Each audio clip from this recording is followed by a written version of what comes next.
फरीदाबाद के अमृता अस्पताल के C20 शिखर सम्मेलन का सीएम मनोहर लाल ने उद्घाटन किया। कार्यक्रम में केंद्रीय राज्य मंत्री कृष्णपाल गुर्जर, बिजली मंत्री रणजीत चौटाला समेत कई बड़े नेता मौजूद रहे। सीएम मनोहर लाल ने कार्यक्रम को संबोधित किया।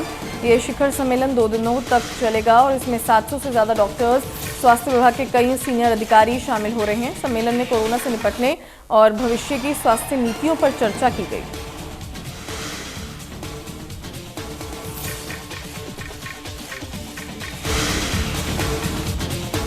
हरियाणा के डिप्टी सीएम दुष्यंत चौटाला ने चंडीगढ़ में प्रेस कॉन्फ्रेंस की और कई मुद्दों पर प्रतिक्रिया दी। उन्होंने बेमौसम बारिश से खराब हुई किसानों को मुआवजा देने पर कहा कि किसानों को खराब हुई फसलों का उचित मुआवजा दिया जाएगा।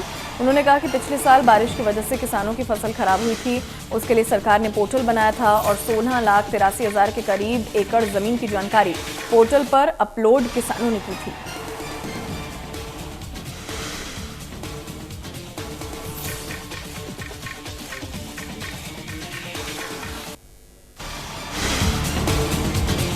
हरियाणा के स्वास्थ्य मंत्री अनिल विज ने फ्री हेल्थ सप्लीमेंट्री देने का ऐलान किया है। इस बात की पुष्टि खुद अनिल विज ने की। उन्होंने अधिकारियों को निर्देश दिए कि जो लोग 2 डोज लगवा चुके हैं उन्हें तीसरी हेल्थ सप्लीमेंट्री निःशुल्क दी जाएगी। उन्होंने कहा कि हरियाणा में पहली डोज 100% लोग लगवा चुके हैं, दूसरी डोज भी 86% लोग लगवा चुके हैं, लेकिन तीसरी डोज लगवाने में लोगों का कम रुझान है, इसलिए इस स्कीम को लॉन्च किया जा रहा है।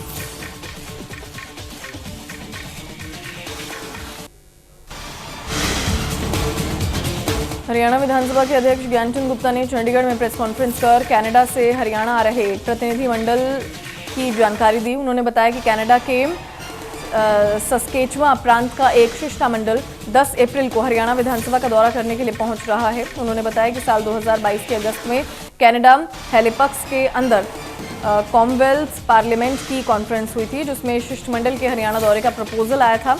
वहां की विधानसभा के अध्यक्ष ने पत्राचार के माध्यम से गुजारिश की कि सस्केचुआ को जो है निमंत्रित भेजा गया और साथ ही साथ अब विधानसभा का एक शिष्टमंडल हरियाणा विधानसभा का दौरा करने की बात कही गई थी।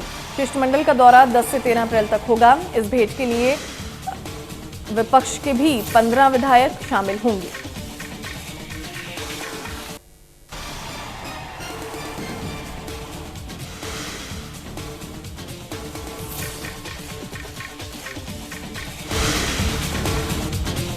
भिवानी के साई बॉक्सिंग सेंटर में खिलाड़ियों के लिए बॉक्सिंग जारी रहेगी। एमएचओ न्यूज की खबर का बड़ा असर हुआ है। भिवानी साई बॉक्सिंग सेंटर में बॉक्सिंग रोकने के फैसले को स्पोर्ट्स अथॉरिटी ऑफ इंडिया ने वापस लिया है। बता दें कि इस फैसले के बाद खिलाड़ियों की तरफ से विरोध प्रदर्शन किया गया था और इस खबर को एमएचओ न्यूज की तरफ से प्रमुखता से दिखाया गया था, जिसके बाद ये फैसला वापस लिया है और खिलाड़ियों ने सरकार के इस फैसले पर आभार जताया। बता दें कि भिवानी को मिनी क्यूबा यानी बॉक्सिंग का हब माना जाता है।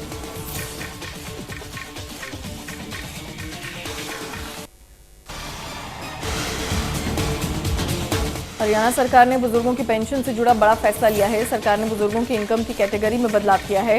अब 3 लाख सालाना आय वाले बुजुर्ग भी सरकार की तरफ से मिलने वाली पेंशन के हकदार होंगे। पहले 2 लाख सालाना आय करने वाले बुजुर्गों के लिए ही मान्य था। सरकार की तरफ से इसके लिए अधिसूचना जारी कर दी गई है।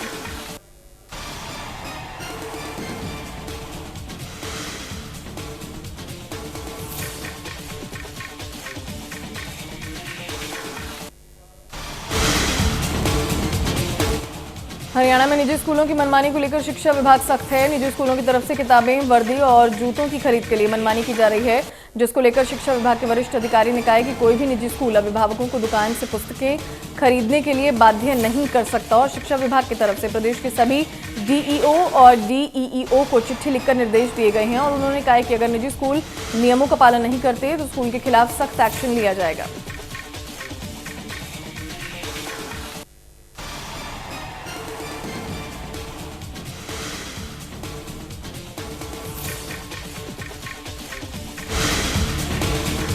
करनाल के राष्ट्रीय डेयरी अनुसंधान संस्थान में 3 दिवसीय डेयरी मेले का शुभारंभ किया गया। इस मौके पर भारतीय कृषि अनुसंधान परिषद के उप महानिदेशक डॉक्टर बीएन त्रिपाठी ने मेले की शुरुआत की। इस मेले में देश भर से पशुपालकों ने अपने उत्तम नस्ल के पशुओं के साथ भाग लिया। मेले में जहां डेयरी की आधुनिक तकनीकों को दर्शाया गया, वहीं एक से बढ़कर एक उत्तम नस्ल के पशुओं ने सबका ध्यान अपनी ओर आकर्षित किया। इस मौके पर उन्होंने विभिन्न स्टॉलों का जायजा लिया और डेयरी की आधुनिक तकनीक अपनाने के लिए किसानों की तारीफ की।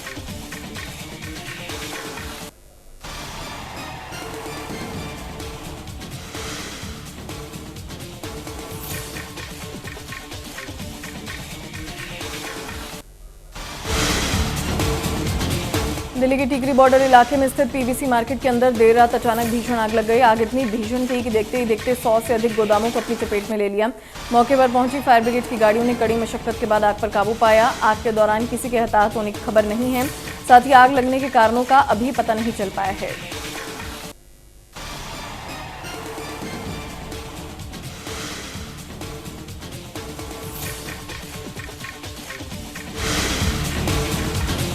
फतेहाबाद पुलिस की ओर से नशे का कारोबार करने वालों के खिलाफ कार्रवाई की जा रही है। इसी कड़ी के तहत पुलिस की ओर से गश्त के दौरान एक बाइक सवार युवक को गिरफ्तार कर उसके पास से 905 ग्राम अफीम बरामद की गई। पुलिस ने आरोपी के खिलाफ मामला दर्ज कर नशा सप्लाई करने वालों की तलाश शुरू कर दी है।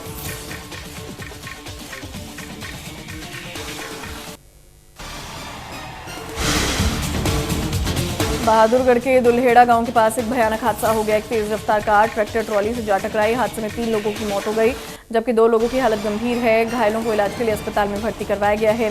ये तीनों एक कॉलेज समारोह के बाद घर लौट रहे थे, तभी अचानक ये हादसा हुआ। फिलहाल मौके पर पहुंची पुलिस ने मामला दर्ज कर जांच शुरू कर दी है।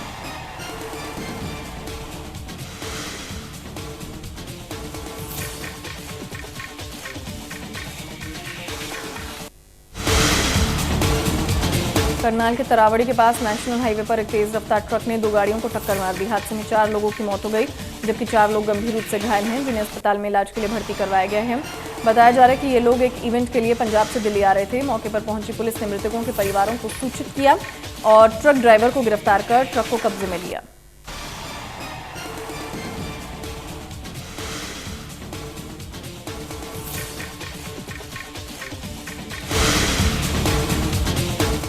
गुरुग्राम के पटौदी में पुलिस की ओर से एक रैली का आयोजन किया गया। ये रैली हेली मंडी से शुरू होकर गांव खोड़ तक पूरे 10 किलोमीटर तक चली। इस रैली के दौरान पटौदी की जनता को अपराध के प्रति जागरूक किया गया।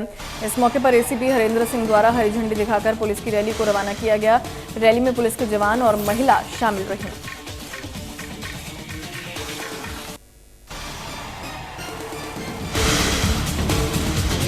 रेवाड़ी में कपड़े के शोरूम में भीषण आग लग गई। आग लगने से शोरूम में रखे लाखों रुपए के कपड़े जलकर राख हो गए। सूचना मिलते ही मौके पर पहुंची दमकल विभाग की गाड़ियों ने कड़ी मशक्कत के बाद आग पर काबू पाया। आग लगने के कारणों का अभी तक पता नहीं चल पाया है। मौके पर पहुंची पुलिस मामले की जांच में जुट गई है।